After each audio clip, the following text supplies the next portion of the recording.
સુરતના સરસાણા ખાતે આયોજિત ત્રિદિવસીય સ્માર્ટ સિટી સબમિટ ઇવેન્ટમાં સુરત શહેર દ્વારા ફરી એક વખત બાજી મારવામાં આવી હતી, જે અલગ અલગ કેટેગરી પ્રમાણે સુરતને 5 જેટલા એવોર્ડ પ્રાપ્ત થયા હતા, જ્યારે એવોર્ડની શ્રેણીમાં ઇન્દોર શહેર પણ સૌથી આગળ રહ્યું હતું. કેન્દ્રીય હાઉસિંગ અને શહેરી બાબત સહિત પેટ્રોલિયમ અને નેચરલ ગેસ મંત્રી હરદીપસિંહ પુરીના હસ્તે વિજેતા શહેરોને સ્માર્ટ સિટી સબમિટ અંતર્ગત અલગ અલગ કેટેગરી પ્રમાણે એવોર્ડ એનાયત કરવામાં આવ્યા હતા. આ પ્રસંગે કેન્દ્રીય રેલવે મંત્રી દર્શના જરદોસ, ગુજરાત ભાજપ પ્રદેશ અધ્યક્ષ સી.આર. પાટીલ, રાજ્યમંત્રી હર્ષ સંઘવી સહિતના કેન્દ્રના અન્ય અધિકારીઓ હાજર રહ્યા હતા. સ્માર્ટ સિટી પ્રોજેક્ટ મોનિટરિંગ માટે અતિ આવશ્યક એવા ICCC integrated command and control centre દેશના 100 શહેરો પૈકી 80 શહેરોમાં કાર્યરત થઈ ચૂક્યું હોવાનું મંત્રીએ જણાવ્યું હતું. સુરતના સરસાણા ખાતે આવેલ કન્વેન્શન હોલ અને એક્ઝિબિશન સેન્ટર ખાતે ત્રિદિવસીય સ્માર્ટ સિટી સબમિટ નેશનલ કોન્ફરન્સનું આયોજન કરાયું છે, જેમાં દેશભરના 100 શહેરોએ ભાગ લીધો છે, જેમાં 1085 જેટલા ડેલિગેટ્સ દ્વારા રજીસ્ટ્રેશન કરવામાં આવ્યું હતું. આજે સબમિટનું કેન્દ્રીય મંત્રી હરદીપસિંહ પુરીના હસ્તે ઉદ્ઘાટન કરવામાં આવ્યું હતું, જેમાં ગુજરાત ભાજપ પ્રદેશ અધ્યક્ષ સી.આર. પાટીલ, કેન્દ્રીય રેલવે રાજ્યમંત્રી દર્શના જરદોસ, રાજ્ય ગૃહમંત્રી હર્ષ સંઘવી, સુરત મેયર હેમાલી બોગાવાલા, પાલિકા કમિશનર બંછાનિધિ પાની તેમજ કેન્દ્રના અન્ય અધિકારીઓ અને મંત્રીઓ ઉપસ્થિત રહ્યા હતા.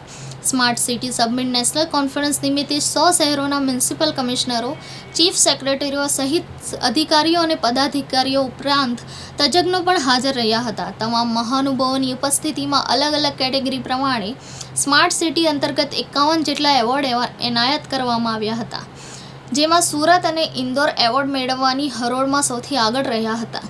સ્માર્ટ સિટી સબમિટ અંતર્ગત આ શહેરોને એવોર્ડ એનાયત કરવામાં આવ્યા હતા, જે આજ મુજબ છે.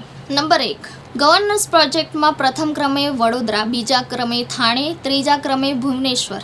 નંબર 2, સ્થાયી આવાસોના વિકાસ માટેની કેટેગરીમાં પ્રથમ ક્રમે 56 દુકાન માટે ઇન્દોર, બીજા ક્રમે સુરત શહેરને કેનાલ કોરિડોર માટે તથા માઇક્રો કોમ્યુનિકેશન માટે તમિલનાડુને ત્રીજા ક્રમે એવોર્ડ પ્રાપ્ત થયો હતો.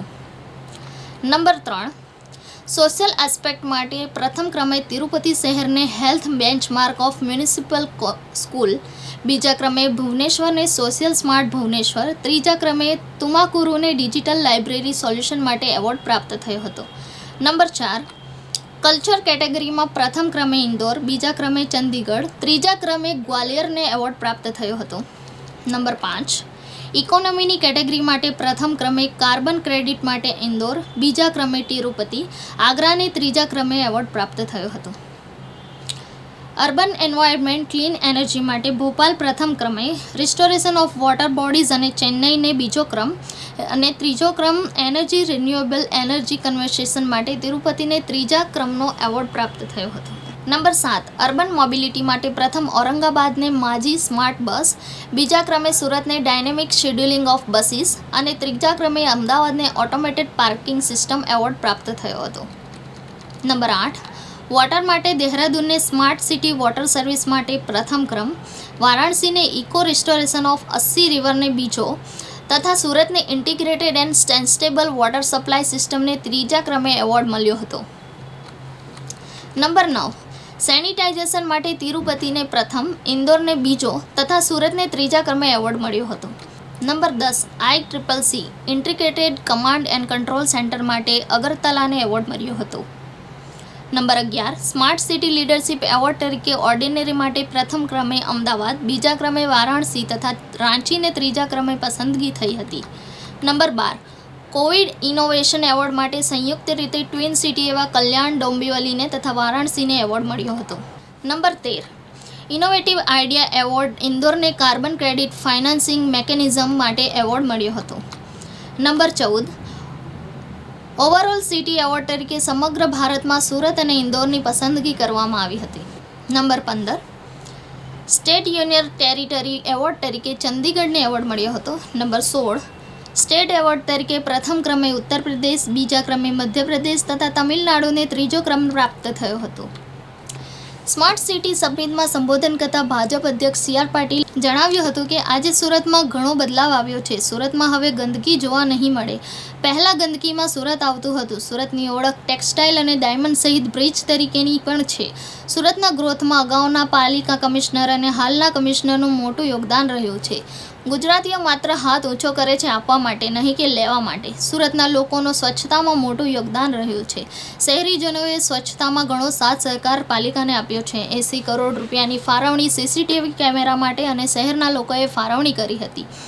જ્યાં ક્રાઇમ બનતા હતા ત્યાં સીસીટીવી કેમેરાને કારણે ક્રાઇમ ઓછા થઈ ગયા છે. ઘણા બ્રિજ બનવાના કારણે સુરતમાં ટ્રાફિકની વ્યવસ્થા પણ ખૂબ સારી છે. ટ્રાફિક વ્યવસ્થામાં પોલીસની પણ ખૂબ જ સારી ભાગીદારી છે. વડાપ્રધાનના સ્વપ્નને કારણે સ્માર્ટ સિટીનું સપનું સાકાર થઈ રહ્યું છે. સુરતમાં ઘણા વિકાસોના કામ થયા છે. દરેક પ્રોજેક્ટને સારી રીતે મેન્ટેન કરવામાં આવ્યા છે. મને વિશ્વાસ છે કે સ્માર્ટ સિટી અંતર્ગત પ્રોજેક્ટ સૌ સાથે મળીને પૂરા કરશું. સ્માર્ટ સિટી સબમિટના કાર્યક્રમ દરમિયાન મીડિયા સાથેની વાતચીતમાં કેન્દ્રીય મંત્રી હરદીપસિંહ પુરીએ જણાવ્યું હતું કે સ્માર્ટ સિટી બનવા પાછળ 5 વર્ષ જેટલો સમય લાગે છે. વર્ષ 2015માં સ્માર્ટ સિટીની શરૂઆત કરવામાં આવી હતી. વર્ષ 2016માં સ્માર્ટ સિટી એલોટમેન્ટની શરૂઆત થઈ હતી. વિપક્ષના લોકો જાણકારી વિના ક્યારેય વિરોધ કરતા હોય છે. પ્રધાનમંત્રી આવાસ 1.15 કરોડ આવાસની મંજૂરી આપવામાં આવી છે, જેમાં 80 લાખ મોટાભાગના આવાસો બનાવીને લાભાર્થીને પણ આપી દેવામાં આવ્યા છે. મહામારી દરમિયાન પણ વિકાસના કામો થયા છે. હોસ્પિટલમાં ઓક્સિજન બેડ સહિતની સુવિધા પૂરી પાડવામાં આવી છે. 2014માં 14 કરોડ ગેસ કનેક્શન હતા, જે આજે વધીને 30 કરોડ થઈ ગયા છે. વડાપ્રધાન નરેન્દ્ર મોદી દ્વારા ઘણી યોજનાઓ શરૂ કરવામાં આવી છે, જેમાં એક સ્માર્ટ સિટી સુરત છે. ટેકનોલોજી દ્વારા સ્માર્ટ સિટીની એક્ટિવિટીની નોંધ લેવામાં આવે છે. ઇન્ટિગ્રેટેડ કમાન્ડ એન્ડ કંટ્રોલનું વર્ષ 2023 સુધીમાં કામ પૂર્ણ કરવામાં આવશે. 2010માં કોંગ્રેસની સરકાર હતી, જે સમયે પેટ્રોલનો ભાવ ડીરેગ્યુલેટ કરવામાં આવ્યો હતો. યુક્રેન અને રશિયાના યુદ્ધને કારણે પેટ્રોલ ડીઝલનો ભાવનો વધારો થયો છે. ભારત સરકાર 32 રૂપિયા લીટર પર એક્સાઇઝ લેતી હતી. 4 નવેમ્બરના રોજ વડાપ્રધાનના નિર્ણય બાદ પેટ્રોલ ડીઝલના ભાવ પર 5 રૂપિયા ઘટાડી દેવામાં આવ્યા હતા. ભારત સરકાર તરફથી આ બાબતે મોનિટરિંગ કરવામાં આવે છે. 31 માર્ચ સુધી અન્ય દેશોમાં પેટ્રોલ ડીઝલના ભાવમાં વધારો થયો છે. ઇન્ડિયામાં 16% પેટ્રોલ ડીઝલના ભાવમાં વધારો થયો છે. કોંગ્રેસના સમયમાં લીધેલા નિર્ણય આજે ભારત સરકારે ભોગવવા પડી રહ્યા છે. ભારત 85% ઓઇલ બહારથી ઇમ્પોર્ટ કરે છે. રશિયાને સસ્તામાં પેટ્રોલ આપવાની વાત કરી છે, જે માટે પણ વિચાર કરવામાં આવી રહ્યા છે. હાલ 0.25% જ ઇમ્પોર્ટ કરવામાં આવે છે, જે ભાવ વધારાનું મૂળ કારણ છે.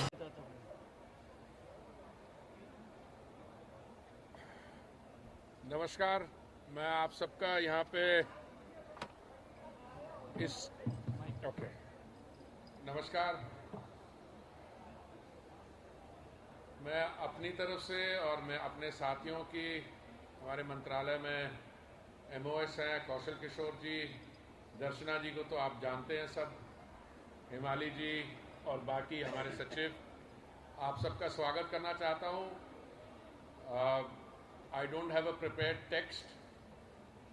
आपको कुछ सवाल हो स्मार्ट सिटीज़ मिशन के बारे, अर्बनाइजेशन के बारे, आप पूछिए और मैं पूरी कोशिश करूँगा जिन सवालों का मैं जवाब दे सकता मैं दूंगा, नहीं तो दर्शना बहन को बोलूँगा वो दे दें जवाब। नहीं, लेकिन वो जो क्या आयोजन किया है उसके बारे हाँ, में वो भी कर देंगे, सब बता देंगे। बता दो आप पूछेंगे नहीं, वो आपको बताना ही है कि हम लोग मैं बताऊं कि आप बता दें।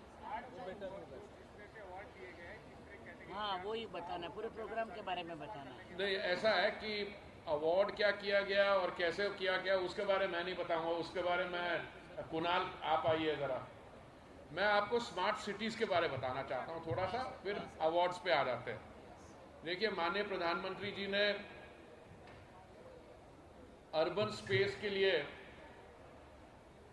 कई ऐसे निर्णय लिए थे। आज जो एक प्रेजेंटेशन हो रही थी, आपको याद होगा, उन्होंने 2015 के बाद ही कहा था कि urbanization should not be viewed as a problem, it should be viewed as an opportunity। और आपने, माननीय प्रधानमंत्री जी ने कई नई केंद्रीय योजनाएं शुरू की, जिसमें smart cities mission was one. मैं आपको एक फिगर देता हूं जिससे आपको पूरी जानकारी मिल जाएगी कि माननीय प्रधानमंत्री जी ने अर्बन स्पेस के लिए क्या क्या किया। 2004 और 2014 के बीच जो 10 साल का समय था कांग्रेस और यूपीए सरकारों का, उस समय the total spend on the urban space, total जो खर्चा है 1,57,000 करोड़ था। और माननीय प्रधानमंत्री जी की योजनाएं जून 2015 में आरंभ हुई। अब इनकी एक तरीके से 7 साल में ये जो खर्चा है, पहले 1,57,000 करोड़ था, अब ये 11 लाख से भी ज्यादा, 11 लाख करोड़ से भी बढ़ गया है।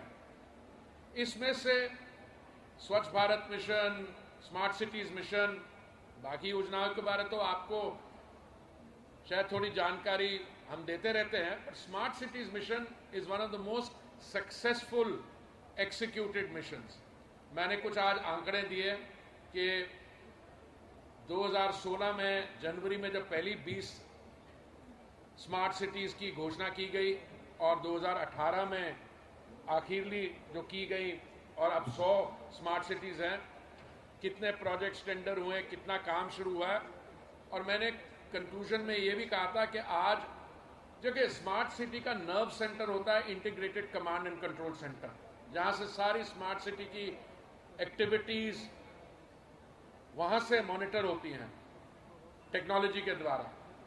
आज के समय 100 में से 80 स्मार्ट सिटीज के integrated command and control centres already operational है। और मैंने ये भी आपके साथ शेयर किया कि 15 अगस्त 2022 तक बाकी जो 20 integrated command and control centres हैं उन पे भी काम पूरा हो जाएगा।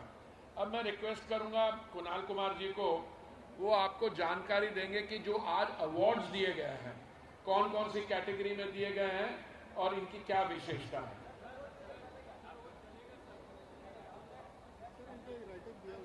अच्छा, राइट, उनको आपको राइट अप दे दिया ऑलरेडी। चलिए, और आप सवाल पूछिए फिर। हाँ, पूछिए पूछिए। हाँ, तो मैं अर्बन का भी टर्बन पहना हूँ, अर्बन का, पेट्रोलियम का भी, पर अभी अर्बन का कर लें, उसके बाद पेट्रोलियम का बता देंगे। हाँ, मैं आपको बताता हूँ मैडम, ऐसा है कि मैं वैसे अगर I would have been surprise आप नहीं पूछते तो।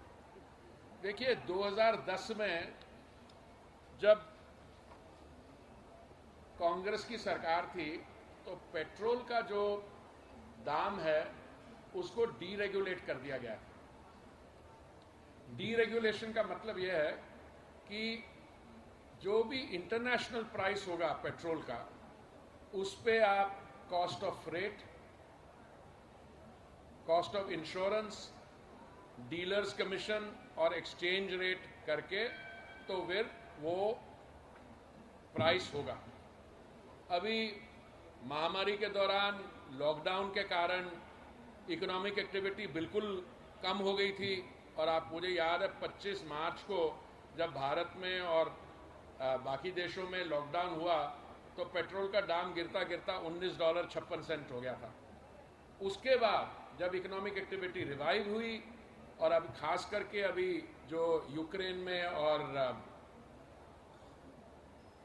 मिलिट्री एक्शन हो रहा है उसके कारण वो पेट्रोल का दाम बढ़ता बढ़ता $130 भी चला गया था। कहाँ $19.56 पर बैरल और कहाँ $130। अब जब माननीय प्रधानमंत्री जी ने देखा, ये मैं बात कर रहा हूँ नवंबर 4, वो देखा कि दाम बहुत बढ़ रहे हैं, तो टिपिकली पेट्रोल प्राइस में मैंने बताया international price, cost of transportation, freight, insurance और डीलर्स कमीशन होता है, पर स्टेट्स भी कुछ टैक्सेस लेती हैं। अब भारत सरकार 32 रुपये पर लीटर एक्साइज लेती थी, चाहे दाम $19 हो या दाम $130 हो, हमने 32 रुपये पर लीटर से ज़्यादा नहीं लिया। बट स्टेट गवर्नमेंट्स जो है वो वैट लेती हैं एज अ परसेंटेज। मान लीजिए अगर $100 है तो उनका अगर किसी का 50% वैट रेट है तो 50% चार्ज करेंगे, तो जब 4 नवंबर को माननीय प्रधानमंत्री जी ने निर्णय लिया तो हमने उस समय पेट्रोल का जो और डीजल पे जो एक्साइज है 5 रुपये और 10 रुपये कम कर दिया। और हमने उस समय ये भी प्रार्थना की थी स्टेट गवर्नमेंट्स को कि आप भी कम कर लें। तो मुझे बड़ी खुशी है कि जहाँ पे भी भारतीय जनता पार्टी की सरकारें थी उन्होंने दाम कम किया। कुछ जगह मैं 3 दिन पहले छत्तीसगढ़ में था तो वहाँ पे भी वैसे वहाँ पे मैं सामाजिक न्याय के पखवाड़े में पार्टिसिपेट करने गया, उस पर बात हो चुकी। उसके बाद फिर पेट्रोल पंप प्राइस पे आ गए लोग, तो वहाँ पे मैंने कहा कि उन्होंने नहीं कम किया, उन्होंने 24% उनका वो है, उन्होंने 1% कम किया। मैं आपको थोड़े और आंकड़े बता देता हूँ। हमने अपने तरफ से भारत सरकार की तरफ से हमेशा भी हम इसको मॉनिटर करते हैं और जितनी भी हमारे कंज्यूमर्स को रिलीफ मिल सके भारत सरकार की वही रहती है। मैं आपको बताता हूँ, 1 अप्रैल 2021 में लेके 31 मार्च 2022 तक बाकी देशों में कितना दाम बढ़ा है और भारत में कितना बढ़ा है। अब पेट्रोल का मैं बताता हूं, यूएसए में 50.6%, कनाडा में 50.7%, जर्मनी में 50.0%, यूके में 58.9%, फ्रांस में 33.0%, स्पेन में 58.5%, श्रीलंका में 31.5% और इंडिया में 16% के करीब। Can I complete? नहीं, मैं आपके सवालों का जवाब देने को तैयार हूं। जैसे काबू में स्थिति की बात ऐसी है, जब मिलिट्री एक्शन चल रहा हो तो इसमें हम क्या कर सकते हैं शॉर्ट टर्म में और क्या हम कर सकते हैं मीडियम टू लॉन्ग टर्म में। देखिए, असलियत ये है कि एनर्जी फील्ड में माननीय प्रधानमंत्री जी का ने दायित्व संभालने से पहले थोड़ी सी लापरवाही हुई है। हमारा जो area under exploration and production है, हमारे 3.5 मिलियन स्क्वायर किलोमीटर्स हमारा सेडिमेंट्री बेसन है, उसमें हम सिर्फ 7% एक्सप्लॉइट करते हैं। अभी हम उसको बढ़ा के 15%, 30% पे ले जा रहे हैं। एथेनॉल जो है 2014 में एथेनॉल ब्लेंडिंग होती थी 1.4%, उसको हम ऑलरेडी 10% पे ले आए हैं। अब उसको आगे ले जाके हम उसको कोई 20% तक ले जाने वाले हैं 2025 तक, ऑल्दो वो टारगेट 2030 तक होगा था पहले, और उसको 2025 तक 20% पे ले जाएंगे। अब हम माननीय प्रधानमंत्री जी ने भी कहा है, हमारी ऑफिशियल स्टेटमेंट्स भी ने कहा है, हम अपील कर सकते हैं कि हॉस्टिलिटीज़ जो हैं उसकी सेसेशन हो, लड़ाई बंद हो, पर ये can only be a statement, a margin of persuasion which we can do. OPEC से भी हम कहते रहते हैं कि आप जो ऑयल अवेलेबिलिटी उसको बढ़ाइए, पर आप देखिए इस समय स्थिति क्या है। गैस की जो हमारी इंपोर्ट्स हैं, बेंचमार्क अप्रैल 2020 से 286% बढ़ा है और 2022 में 38% बढ़ा है, पर हमारी जो OMCs ने प्राइस रेस किया वो सिर्फ 5% किया। तो हम लोग अपनी तरफ से जो मेजर्स हो सकते हैं वो लेंगे, कोशिश करेंगे, बट ये एक्सटर्नल फैक्टर। अब मैं ये नहीं कह रहा कि 2010 में जो कांग्रेस सरकार ने निर्णय लिया था, डीरेगुलेशन था, वो ठीक था, गलत था। एक तरीके से आप इसमें एडमिनिस्ट्रेट प्राइसिंग कर भी नहीं सकते, इसलिए हमने उसकी कभी निंदा नहीं की, पर हमने ये कहा कि उन्होंने जो तरीका अपनाया था, उन्होंने क्या किया था, अपने समय दाम को रीजनेबल रखने के लिए उन्होंने 2005 से लेके ऑयल बॉन्ड्स फ्लोट किए थे, और उन्होंने, मुझे जहाँ तक याद है, 1,40,000 करोड़ के ऑयल बॉन्ड्स फ्लोट किए थे, जिसके लिए हमें आज 3,20,000 करोड़ वापस देना पड़ रहा है, और उसके भी मेरे पास फिगर्स है, हर साल 20,000 एक्सेट्रा। सो मैं समझता हूँ कि ये एनर्जी, पेट्रोलियम पे हम लोग अलग से चर्चा कर लेंगे। अभी आप स्मार्ट सिटीज़ की बात कर लें, और मैंने तो रिक्वेस्ट किया था कि जो आज अवार्ड्स दिए गए हैं, कुणाल जी आपको इसके बारे में बता दीजिए please. Conclave, for which we will take a decision very soon. By that time, I think you will see the beginnings.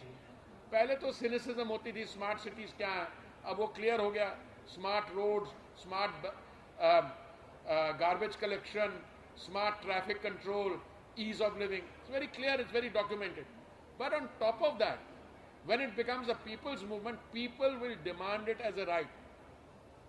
आज हम में से किसी ने एक बहुत अच्छा भाषण किया, जब आप भाषण में कहा आप रैंकिंग करते हो, आप नंबर 1 और 2 में आते हो, इंदौर, सूरत, तो आपको पॉलिटिकल डिविडेंड मिलता है, लैंड प्राइस गोज अप, आपके जो रिप्रेजेंटेटिव्स हैं, मेयर्स, एमएलएज, एमपीज, वो उसके बारे में बड़े गर्व के साथ बोल सकते हैं। पर इसका एक और है, जो रैंकिंग में सबसे नीचे आते हैं उन पे भी पॉलिटिकल प्रेशर बनता है, और मैं समझता हूँ ये प्रेशर बन रहा है। अब मैं जब अर्बन लोकल बॉडीज़ के रिप्रेजेंटेटिव्स को मिलता हूँ, अपने कॉलीग्स, मेंबर्स ऑफ पार्लियामेंट को मिलता हूँ, तो जब उनसे मुलाकात होती है तो मेरे पास शीट होती है कि उनके जो कॉन्स्टिट्यूएंसी है, अर्बन लोकल बॉडीज, वो कहाँ रैंक करती है, और बहुत फर्क पड़ता है। जो लोग इसमें सीरियस हैं रिप्रेजेंटेटिव्स, वो आके हमसे रिसोर्सेज की बात करते हैं, जो नॉन सीरियस हैं उनको पॉलिटिकल प्रेशर उन पर बिल्ड करना शुरू होता है। So I think the transformation of a mission, of a mission to a movement is already taking place. Sir, ये जो स्मार्ट सिटी प्रोजेक्ट है 2023 तक खत्म हो सकता है, इससे डेडलाइन है कुछ? देखिए मोदी जी के सारे जो कार्यक्रम, मैंने अभी प्रधानमंत्री आवास योजना के बारे में बोला, उन्होंने कहा था कि उनका ये सपना है कि 2022 तक हर एक भारतीय नागरिक के सर के ऊपर एक छत हो, उसमें पक्का घर हो, शौचालय हो, और उसमें गैस हो और बाकी सुविधाएं हो, और जो उसका टाइटल है मालिकाना हक, वो घर की नारी के नाम पे हो या को जॉइंटली हो।